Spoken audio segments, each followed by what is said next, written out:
Hey guys, how's it going? This is EK. I think this is going to be the first, and maybe if this works out well, we'll probably do more videos like this for intros. In this video, I'm going to be going over pulse rifles that I think are going to be good for next season. Um, I'm basically going to break down what I think about each archetype and what I think is going to be neat. Um, Definitely go through each section and see maybe something that's going to fit you more, something that fits your playstyle. I did my best to kind of break down stuff for PvE and PvP, and whether you're on console or if you're on PC with a controller or with, or mouse and keyboard. So do your best to just pay attention. There's a few things in the video that I believe are going to be very helpful, and maybe some won't. Definitely leave any comments or anything that you have for me in the sections. If you have any questions, or if you do have a certain role that you want me to look at, just at me on Twitter. It is just Ekuegan. And yeah, man, I appreciate it. We have hit 2.3K subscribers. Um, I'm just out of words for it because this grind has been a little bit different. I didn't expect so much. There's a lot of people that come in the stream and ask questions and kind of show some love. So thank you very much. And here we go with the video. Alrighty, so let's jump into it. The next season's artifact is going to be called the Lantern of Osiris. And the reason why I'm doing this video is because if you look at the very first thing, it is going to have anti-barriers for pulse rifles, bows, and scout rifles. And then pulse rifle, bows, and scouts are also going to have unstoppable. And I believe the logo at the bottom is SMG, and ARs will be overload. So the first pulse I'm going to be going into is called the Horror's Lease. It's a rapid fire arc pulse rifle. It comes from the Corrupted Strike, which is in a Dreaming City. It was actually here the previous week.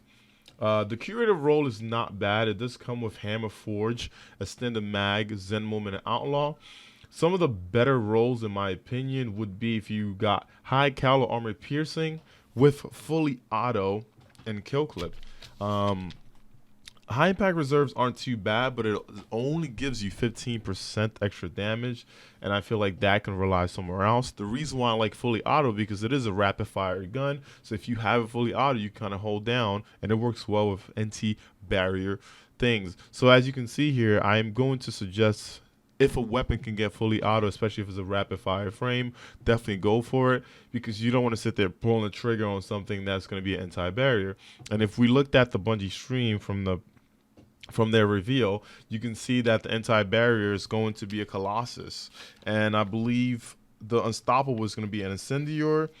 And on the artifact, we also have the where solar melees are going to be the next thing to be used for unstoppables, which I can kind of go into in a different video. The next one is a solar pulse rifle called the Outlast. It comes from Reckoning or playing Gamma Prime. It has great stats. It even has like great reload things. The best thing on this is that you're able to even get Feed and Frenzy, which makes it really fun gun to use. Unfortunately, this gun cannot roll with, high cal or armor piercing, which can kind of help you out. So you probably want to go for something maybe like Accurize with Outlaw and Rampage, or Feed and Frenzy and Rampage. And if you've seen this clip, this gun performs really well. It shoots really fast. The reload's pretty nice. Most folks will probably even use it in PvP. There's a bunch of unflinching mods on that artifact. You also have just enhanced rifle loader, ladies and gentlemen. That the reload is going to be insane.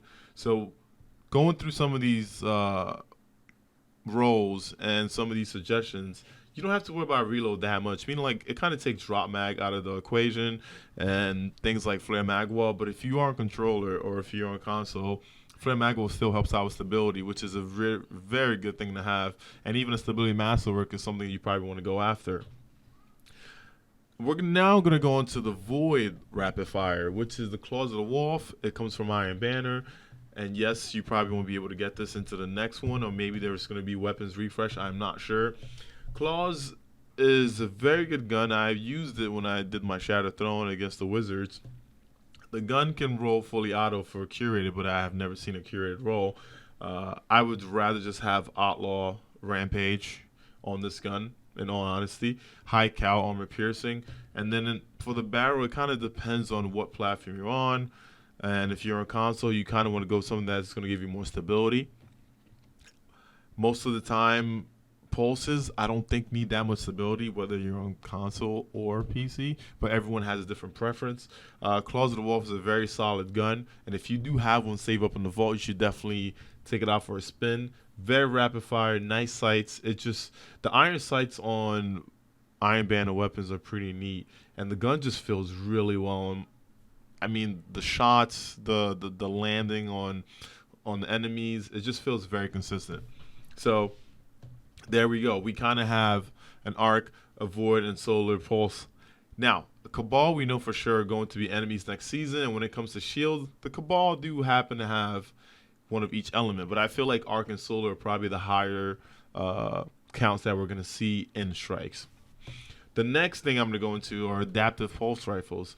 There are currently only 2 that we can put mods on from what I checked. I checked the whole collection. Last Perdition, which comes from Shax, who's a vendor at the tower.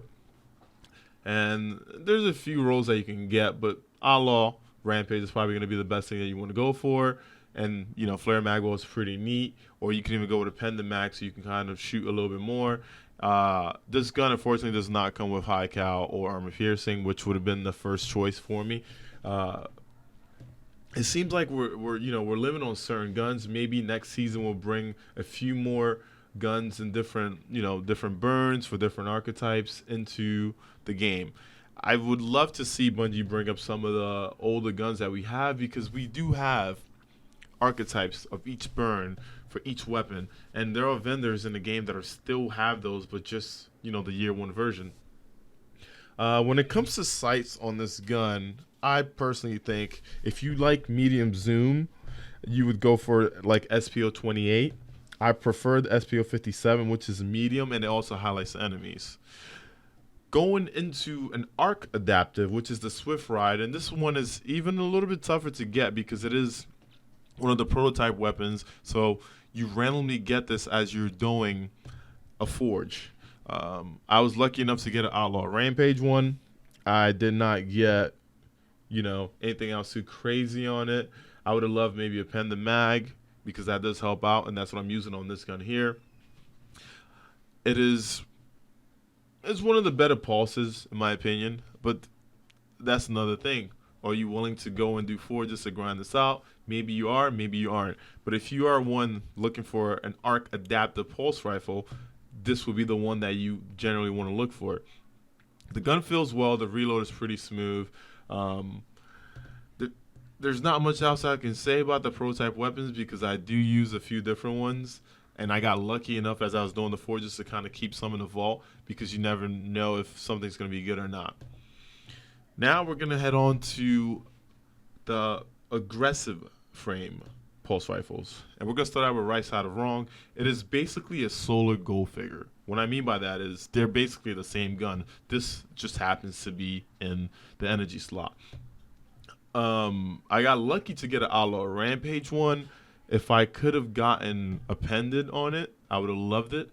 The gun, I mean, if you play the game or if you're new to it, most people probably got their hands on a gold figure and tried it out a few times. This is just in the energy slot. It's a great gun. It feels well. It hits hard. And the thing about high impacts, I believe maybe just the fire rate is kind of lacking a little bit, but it is not a bad thing to go after, especially if we go into situations where the enemies are going to be stronger than us at the beginning. Right Side of Wrong can be farmed by doing certain lost sectors. If you need to know that, I can probably put that link in my description. And also, as you're doing strikes, certain bosses can also drop that. When I mean by bosses, I mean like wanted enemies in that strike. Now, authoritative is something that's going away, but if you happen to save one in the vault, a high cal Feed and Frenzy multi-killclip or high cal Feed and Frenzy Rampage might be the go-to for you. Or if you're a Dragonfly kind of person, you want to work on ads, this is like a perfect gun.